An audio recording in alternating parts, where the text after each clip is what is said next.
Despite such a situation, or perhaps because of it, the mind turned to the farthest thing from death that it could find. Still, Junpei couldn't help but feel a twinge of guilt at wanting so desperately to live when Snake lay dead before him.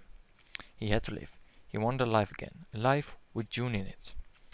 As he stared at the clumps of blackened flesh, all Junpei could think of was how much he wanted to live. En nou ons bezemsteel. Niet altijd interessant. Vlekpapier. Luminol. X. Dat is wat voor code, denk ik.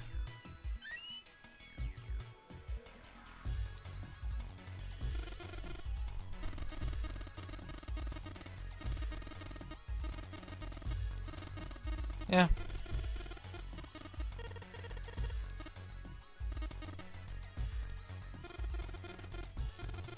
Ja, oké, gewoon openen.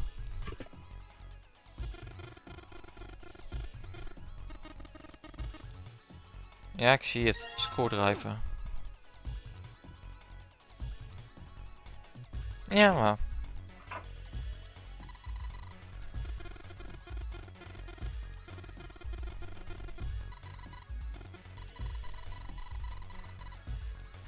Weg van luminol.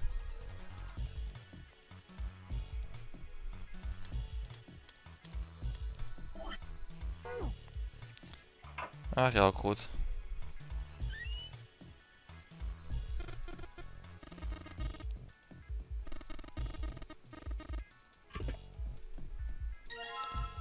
Red keycard, er staat niks op, jammer. Beetje jammer.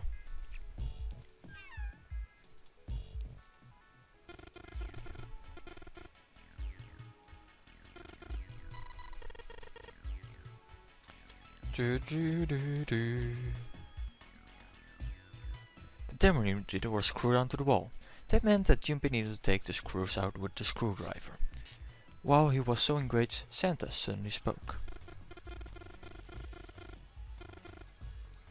Junpei answered without taking his eyes off the screw.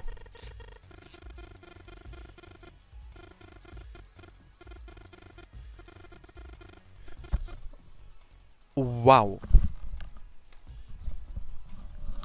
En ik heb weer eens jeuk aan mijn oor. Why had Santa brought it up, Junpei wonders. He continued to work at the screw.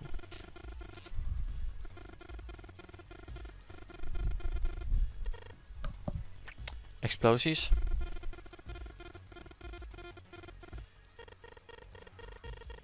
Dat schijnt wel. Junpei gave a short barking laugh. Ik ben een hond. Woef. A moment later he screwed it off. With a small tug, Junpei pulled the thermometer from the wall. He looked up and saw Santa glaring at a blank section of the wall. Santa spun around and walked off, away from Junpei. But as Junpei watched him go, he didn't look angry. He looked very, very sad.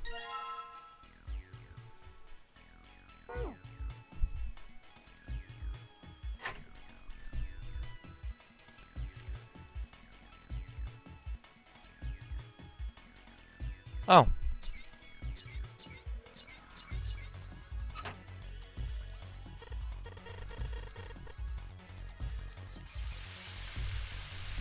Hé, werkt ook nog.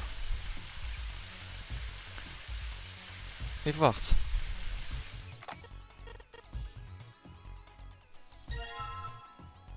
Negen, 5, 7 plus. En dat is alles, oké. Heb ik niet alles in gehad?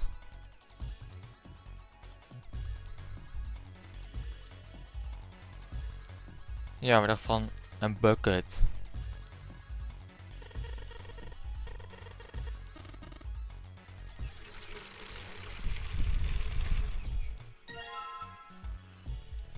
Kunnen we dit dan combinen met dit? Best, ik heb al niks gezegd. Oké, ik heb niks gezegd, laat maar.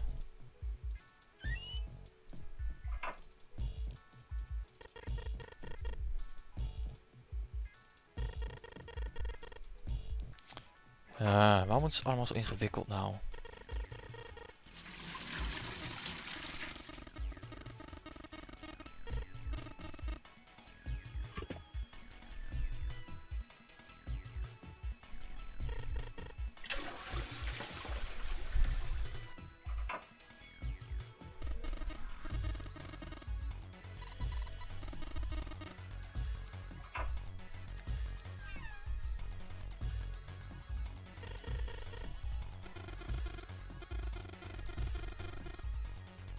Wacht even.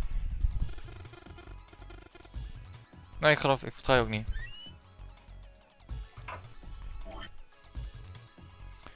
€957 is...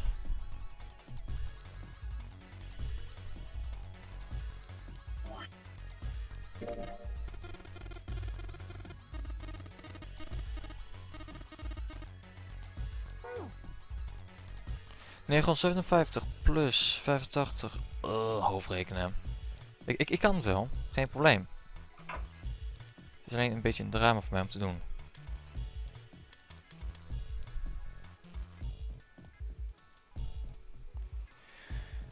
Ja, 957 en ik ga geen calculator gebruiken, want ik ben daar toch goed voor. 962, 1042, 1042, 1142.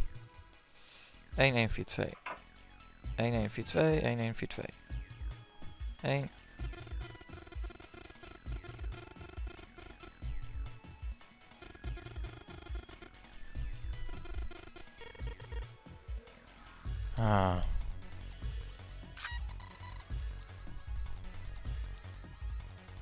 Next moeten we een bloedkast vinden, oké.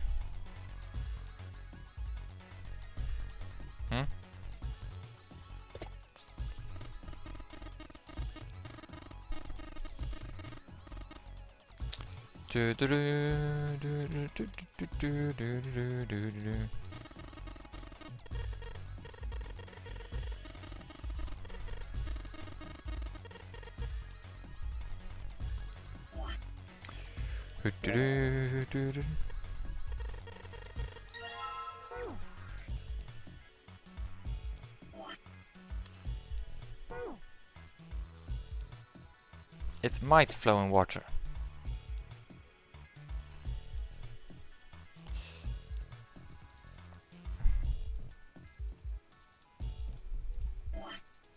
Combine met dit. Waar moet je nou wisselflow doen, hè?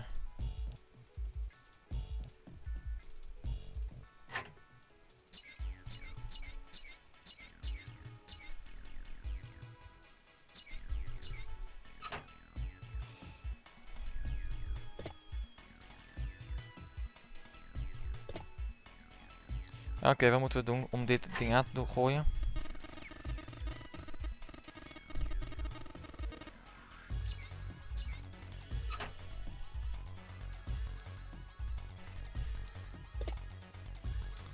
Fucking hell, waarom maak je het zo ingewikkeld voor mij?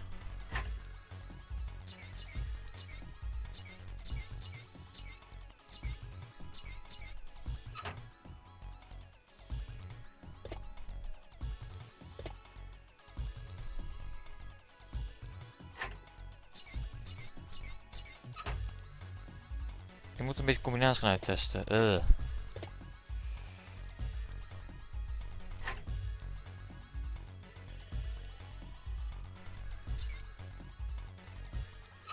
Maar ik weet niet wat aan is hier.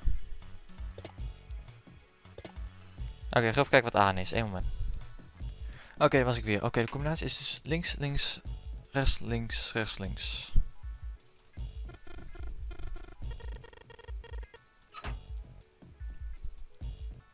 En als het goed is kunnen we... En hebben we de blue keycard. En dan kunnen we nog iets heel leuks doen. Doen we dit. Doen we search. Ja. Vraag me alleen niet waar de luminol voor is.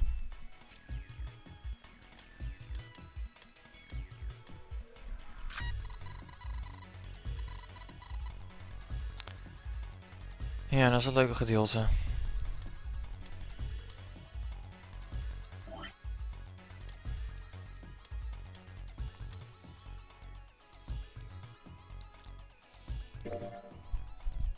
634. 634 is 4 is 9. 634 is 991 is 15. Is 1591. Is 1591. 1591 is 1596. 1596 is 16.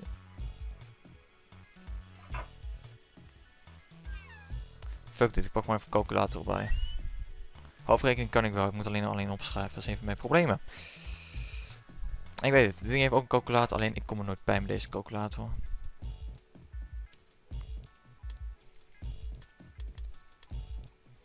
Plus 957 plus 634. Ik kwam nog aardig in de buurt. Want het is 1776.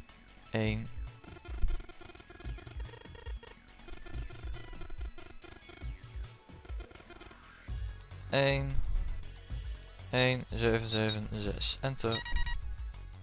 Klaar.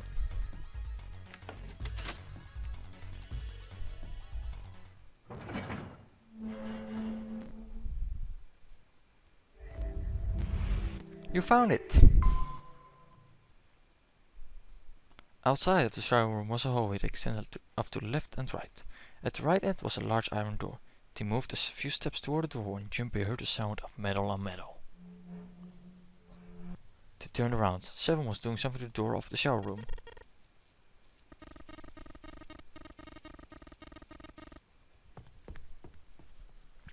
With that, he stood up and began walking down the hallway. He brushed past Junpei and kept going. After a moment, the rest of them followed him. Before long, they found themselves at a large iron door. They'd only been there for a moment when June spoke up. He turned. There, on the right side of the wall, was a piece of paper attached to the wall. Junpei ran over and peeled it off. Oh, weer map. Leuk. It said sea deck in the upper left corner. From what you could tell, it was a map of the floor they were on. There would be time to look at it later. Junpei folded the map and stuffed it into his pocket. Back at the door, the four of them lined up in front of it. Santa stepped forward. He grabbed hold of the door and then turned to look back at the rest of them. They nodded. Santa nodded back and threw the door open. All four of them leapt through. It took only a moment for them to realize where they were. They had been there only a short time ago. It was a large hospital room filled with countless beds. Lotus and Clover looked up as they entered. Ace was there as well, although he looked as though he had only just woken up. The moment they spotted Junpei, Lotus and Clover, break her hands. Auw! Dat doet pijn. How could you do this to us? Her face was furious. She grabbed Junpei by the collar and shook him violently. Clover didn't touch him, but the hate in her eyes was no less potent. It was Seven who stopped them. His deep voice echoed across the massive room. Lotus glared at Seven, but let Junpei go after one last vicious shake.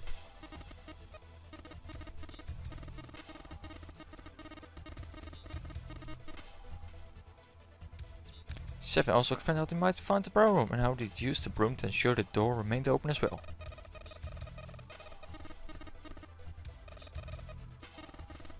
Jij bent gemeen, Seven, weet je dat? Lotus and Clover looked at one another for a moment, then nodded and stepped through the door. By then, Ace had made his way to them, moving with the stiff, shuffling steps of someone who was only just awoken from his long slumber. En die stem ga ik niet meer doen, want het doet echt pijn.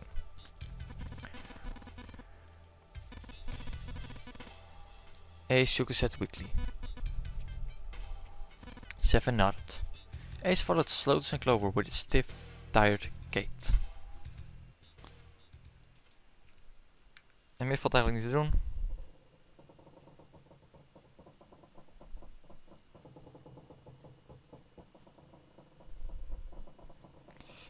The squeal of tortured metal made Junpei's teeth curl. It sounded like the noise a ghost would make. No matter how many times he heard it, he never got used to it. En deze tekst kennen we allemaal al.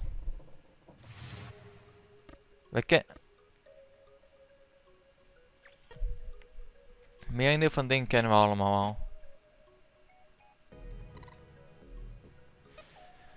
Alleen tekst die we nooit... He wasn't sure. Ace's eyebrows shot up.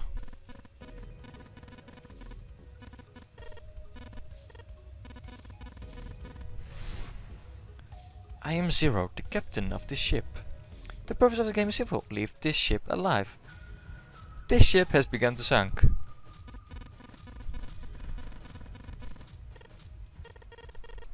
Het made perfect sense. Jimmy vatte de voorzitter in hemzelf.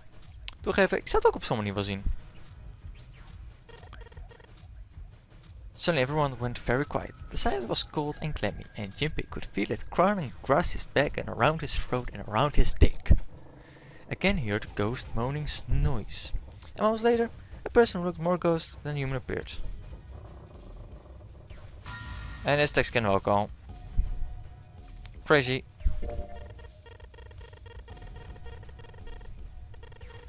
I know.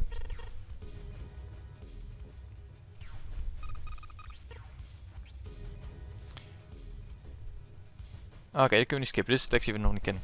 Her eyes were so pitiful. The moment Jimpy met him, he felt his heart tighten. He didn't think what he said was wrong. But perhaps the way he said it had been. He'd been too insensitive.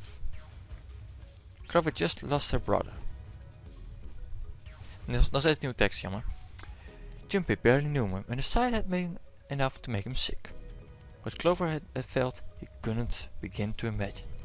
In the mental state she must have been in, it was understandable that she would look at those around her with suspicion. She felt everyone was against her. The least Jimpy could have done was try to understand what she was feeling.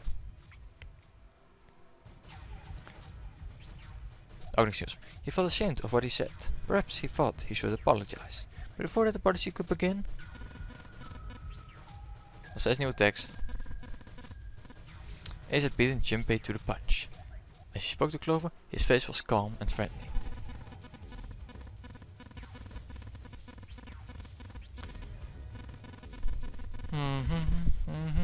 Geen idee, misschien. Clover didn't answer. She didn't even look at Ace. The whole time her eyes were on Jimpy. He could feel Clover's eyes boring into him. They were the color of a deep winter lake. Jimpy saw no suspicion in them, only sadness. Then, in that horrible silence... Gong! They heard a bell begin to ring. En eindelijk weer nieuwe tekst.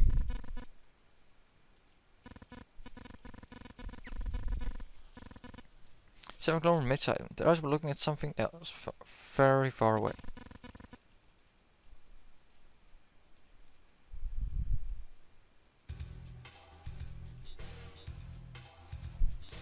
Zo, hoppakee.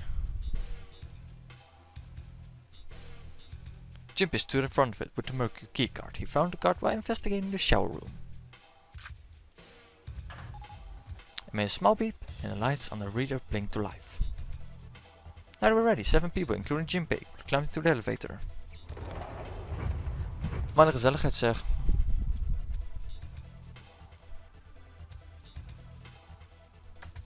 Gewoon naar beneden gaan, gewoon naar beneden. The door closed. Slowly, they began to move downward. Sometime later, all 7 of them stepped off and onto the bottom deck. They stepped off and saw that the hallway to the right ended somewhere between 20 and 25 feet from them. The way in front of them was a dead end. Not a regular dead end. Hey, nummer 2, mooi.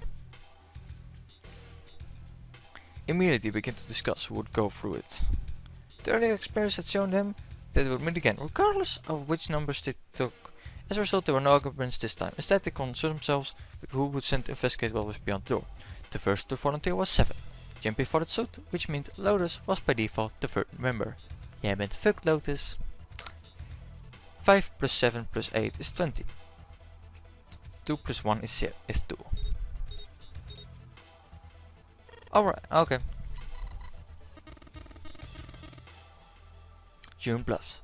So did Jimpy. Perhaps in an attempt to hide his emotion, he quickly turned away to pull the lever on the red. Heel veel van deze mechanics kennen we al en ik ga niet dingen opnieuw uitleggen die we al een keer hebben gehad. The door opened. As they had become to expect, there appeared to be a short hallway on the other side. Lotus was the first through the door. Seven was next and Junpei brought up the rear. Most to find it dead. It has been placed just inside the room, right next to the numbered door. They gathered around it and quickly scanned each of their bracelets.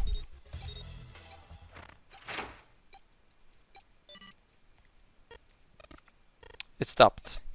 It stopped. Junpei could feel his heart pounding against the inside of his ribs. Seven noticed were breathing hard and fast. It was the third time they'd been through the process, but they had yet to grow accustomed to it. Now that Junpei wanted to, he planned to finish the game before he got a chance to let imminent death become commonplace. Junpei looked around again. It was a short hall with 5 doors along the walls. There were 3 doors along the left wall and a single one on the right. At the end of the hallway, the 5th door was covered by a thick metal plate. Junpei didn't think they would be able to open it. After taking a look around the room himself, Seven spoke.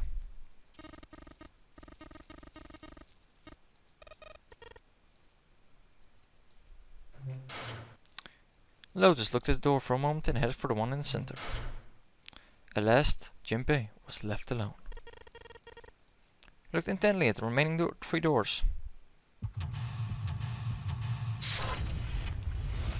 Seek a way out.